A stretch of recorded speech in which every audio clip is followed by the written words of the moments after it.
Hello? This is your mother. Are you there? Are you coming home?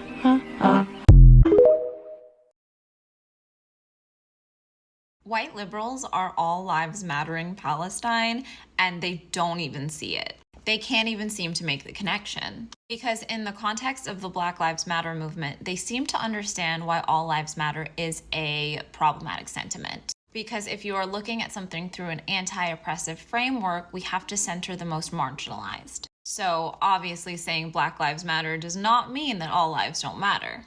It means that in the context of the United States and police brutality and structural racism, Black Americans are the most marginalized. They understand this, but when it comes to Palestine, I've heard things like, I don't want to talk about Palestinian liberation unless we're talking about anti-Semitism. I don't want to talk about Palestinian liberation unless we are talking about October 7th. When it should be clear that talking about Palestinian liberation does not mean that no other people or issues matter.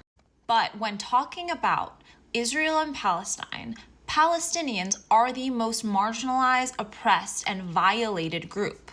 And they are currently, at this moment, experiencing ethnic cleansing. And within this context, they are the group that we need to focus our attention on. And ultimately, liberation for the most marginalized groups means liberation for all of us.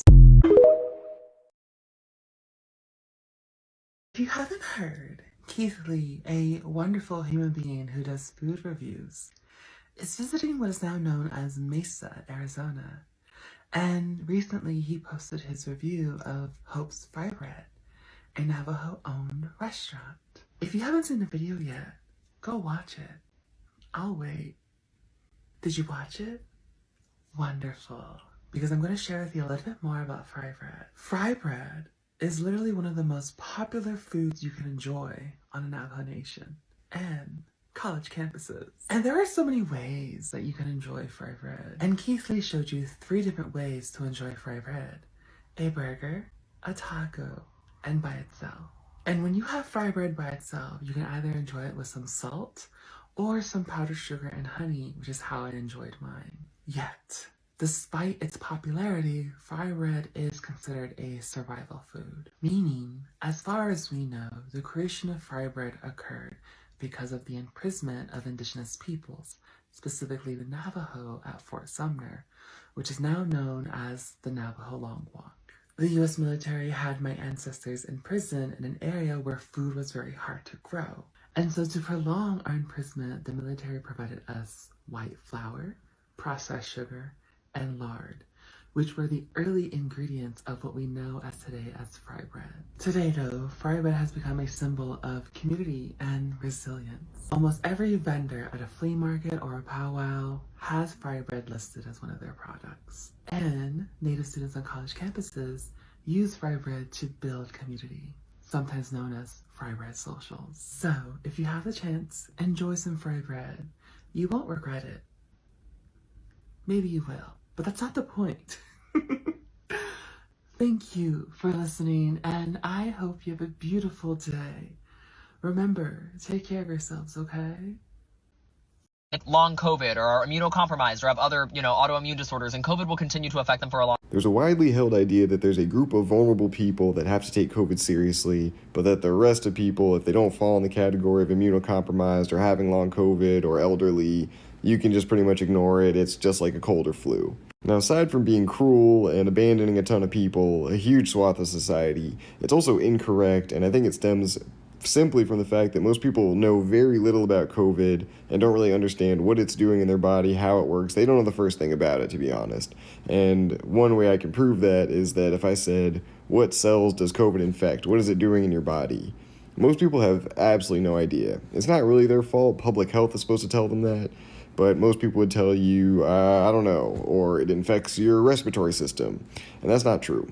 The reason people comparing COVID to the flu is so infuriating is that the flu is a respiratory disease, it enters your respiratory system, and it infects respiratory cells pretty much exclusively. Now, COVID infects things called ACE2 receptors, and they are all over our bodies. They're in the lining of our blood vessels, they're in our kidneys, they're in our heart, they're in our brain, they're pretty much everywhere. And so when someone says COVID feels like the cold or the flu, I don't really care what it feels like. Your blood vessels don't have nerves. There are various parts of your body that COVID can get into that don't have nerves. When a disease feels a certain way, that's usually your immune response. So something that also feels like the flu is HIV. HIV presents with flu-like symptoms for 2 weeks, and then it burrows into your immune system and works away at your immune system for years. So does the fact that HIV feels like the flu tell you very much? No.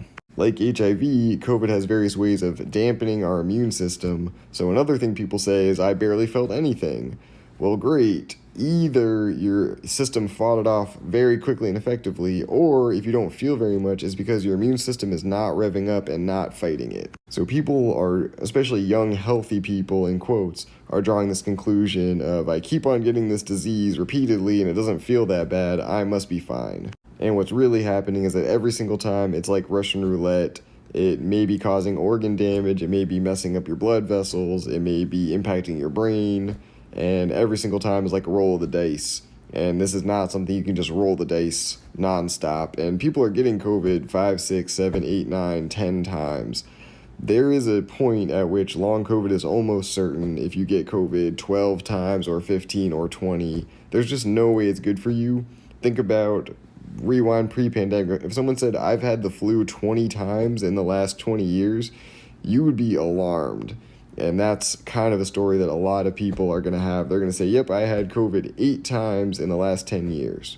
The point I'm trying to make here is that there are not distinct groups of the vulnerable and non-vulnerable. There are people who currently have long COVID and have immune system problems, and there are people who think they're healthy and are developing immune system problems from getting sick repeatedly with a virus that hurts your immune system.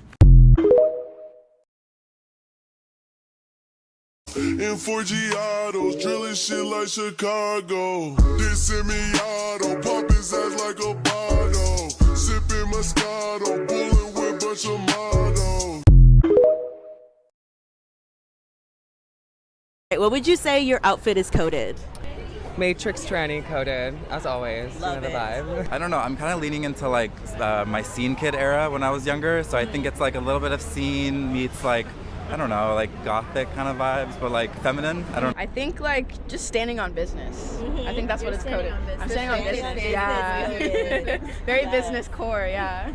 I mean, I'm giving mob wife. Yes, I love it. Just had to do it. I'm obviously giving Kalina Strata core. Well, I would say like maybe like strawberry shortcake a little bit. Maybe like Kalina Strata coded as kind of like cunty Catholic bitch. Sorry for the profanity. Sparkling teddy bear. Yes. Yes, brown and silver. Crazy, naked, half naked.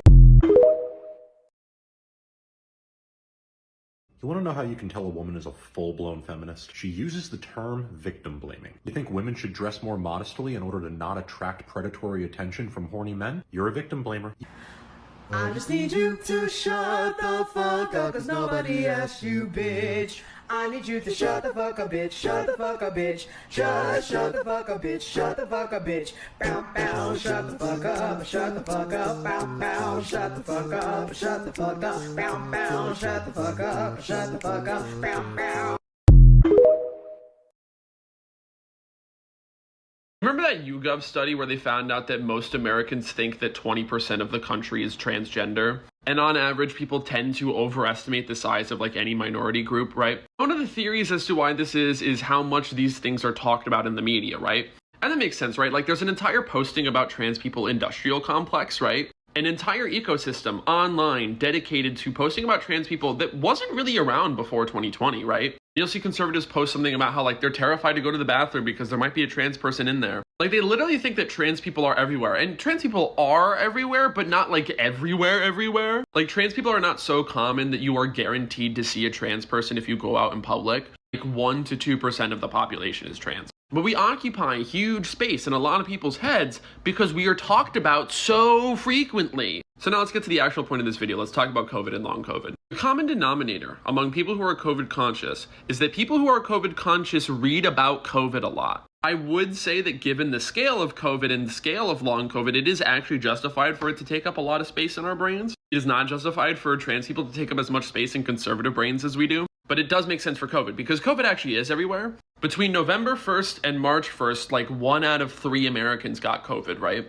Somewhere upwards of 10 million Americans have long COVID, right? These are huge, huge numbers. Something that I turn over in my brain a lot is that, again, there's an entire industry dedicated to talking about the 1 to 2 million Americans who are transgender, but there is not a similar or larger industrial complex dedicated to talking about people with long COVID, and they are much more common than trans people. We're talking about a population of people that is upwards of 10 million compared to a population that is 1 to 2 million. There is not like a Chaya Raichik or Matt Walsh equivalent for talking about long COVID. And I know it's like weird to say. That's what I'm talking about. Like the scale of long COVID and how prominent it is in real life is not at all reflected in how like talked about it is in the discourse. I think the fact that we are capable of ignoring long COVID to the extent that we are is horrifying.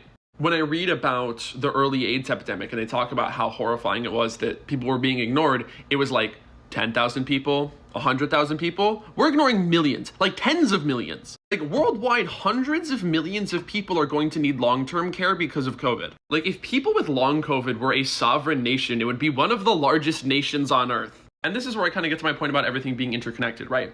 I'm not going to say imagine ignoring an entire nation of people because I think everybody watching this video knows that we do that all the time. A lot of people who are watching this video probably did not know a lot about what was going on in Palestine prior to October 7th. And think about that. If we're capable of ignoring Palestine for so long, if we're capable of ignoring the Congo, if we're capable of ignoring Sudan, what else are we capable of ignoring? And these things are all interconnected, right? During 2020 and 2021, something that I read about a lot was the pandemic in Palestine. People were always talking about Israel as a pandemic success story, right? Because they were able to get so many people vaccinated so fast. In March of 2021, Israel had the highest vaccinated population per capita in the entire world. By that point, in March of 2021, when Israel was the most vaccinated country in the world, Gaza had only been getting vaccine doses for less than a month. February 15th, 2021, that was the first time that Gaza was able to receive vaccination doses from Russia. Because prior to that, Israel was blocking them. And they only got like 1,000 doses that day. 1,000 doses when they were being occupied by the most vaccinated country in the world. And every human rights group agreed that Israel had a duty to vaccinate Palestine. And throughout the month of March, they did get tens of thousands of vaccine doses in Gaza and in the West Bank. But again, consider that by that point, Israel was the most vaccinated country in the world. And they were only able to achieve that because they were keeping vaccine doses away from Palestine. Think about how so many people in Gaza no longer have access to medical care during one of the largest COVID waves we have seen yet. Conventional weaponry are not the only weapons being used in the genocide against the Palestinians, right? Disease is also a weapon that is being used. People don't know this because people don't talk about it, right? And this is why ACT UP's slogan is silence equals death, right? Being silent about AIDS killed people. Being silent about Palestine killed people. Being silent about COVID killed people. A lot of COVID cautious people talk about the fact that people don't always mask at protests, right? And I will say, I saw a lot of masks at the protest the other day. I would say it's the most masked space I've been in since, like, they'd said the emergency was over. One of the lessons I think that COVID cautious people can learn from people who talk about Palestinian liberation online is that the needle can move in an instant. There were people who, for decades, talked about Palestine, right? There were people online whose like their whole online presence is dedicated to talking about Palestine, right? And then on October 7th, everybody else decided to join them and to keep talking about it and pushed them to the forefront, right? And as we've seen in the past couple months, more people talking about Palestine than I've ever seen before. And that's just because people decided that they needed to talk about it. One day, something will happen that will push long COVID into the spotlight. Until then, keep talking about it because more people need to hear about it. And the people who are hearing about it now, they might not always be talking about it themselves, right? I've known about what's going on in Palestine for my entire adult life, right? The first time I really dove into it was when I was in a group project with a bunch of Palestinians in college. It was a group project on pick a human rights issue and do a project about it. And I was in a group with a couple of Palestinians and we wanted to do the project about Palestine. And that was when I first really learned about it, right? And it's not like I've been silent about it since then. I know I definitely haven't been. Recently went through some of my Facebook posts from 2021 and I saw some posts from 2021 where I criticized Biden for selling weapons to Israel. But I was not talking about it as much as I should have been, and I was not talking about it as much as I currently do on my Instagram stories. And I never went to like a protest or a demonstration for Palestine until after October 7th. And that's the kind of knowledge that I carry around with me on long COVID, right? You don't know how many people out there are like Casey pre-October 7th, right? Who know that this is a thing, but aren't talking about it or are not talking about it as much as they should.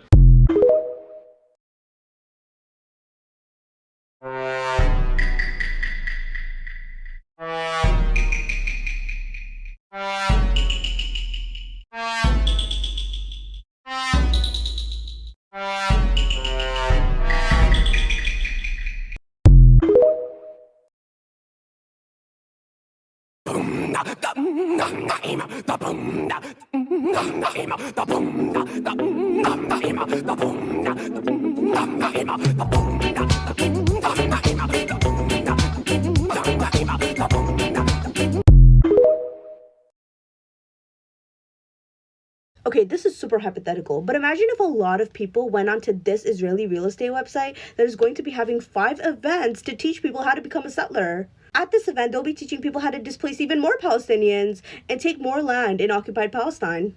It's basically colonizer 101. But anyways, imagine if a lot of people went onto this website, scrolled all the way down to the inquiry section, put a fake phone number and a fake email, and then reserved a seat at one of their events but not actually go.